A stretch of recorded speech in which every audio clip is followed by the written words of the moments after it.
বাইকল থেকে সকলকে শুভেচ্ছা। প্রিয় দর্শক, কেমন আছেন? আমাদের একটা সেল আপডেট, আলহামদুলিল্লাহ।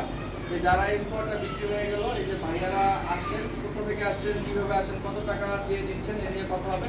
ভিডিওটা পুরোপুরি দেখতে থাকেন। ভাইয়ের সাথে একটু কথা বলবো। ভাই, আসসালামু আলাইকুম। ভাইয়া, এই যে গাড়িটা চালিয়েছেন, গাড়িটা কেমন লেগেছে?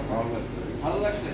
আচ্ছা, মূলত হচ্ছে এই যে ভাইয়ার নাম রুবেল ভাই হচ্ছে আমার পেজটা দীর্ঘদিন যাবত ফলো করে আসতেছেন, অনেকদিন যাবত ফলো করে আসতেছেন। তো ভাইয়া হচ্ছে ভাইয়াকে নিয়ে আসছে। তো এই বাইকটা ভাইয়াটা নিল, ভাইয়াটা চালিয়েছেন। রুবেল ভাই কেমন আছে? খুব ভালো। গাড়িটা দর্শক আপনার মাত্র 1000 কিলোমিটার চলা, সার্ভিস সবগুলো বাকি।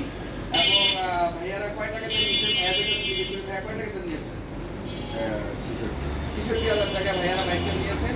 তো যাই হোক, 10 বছর আগে দোয়া করবেন এবং এই বাইক কিনতে আমাদের পেজটা ফলো করে রাখবেন এবং ভিডিও ভালো লাগলে অবশ্যই লাইক শেয়ার এবং কমেন্টস করবেন। আর ভাইয়ার জন্য সবাই দোয়া করবেন, রুবেল ভাইয়ের জন্য বিশেষ করে দোয়া করবেন। ভাইয়া একটা বাইক নেবে, অবশ্যই ভাই আমি দিব ইনশাআল্লাহ। ভালো থাকবেন। আজকের মধ্যে আসসালামু আলাইকুম।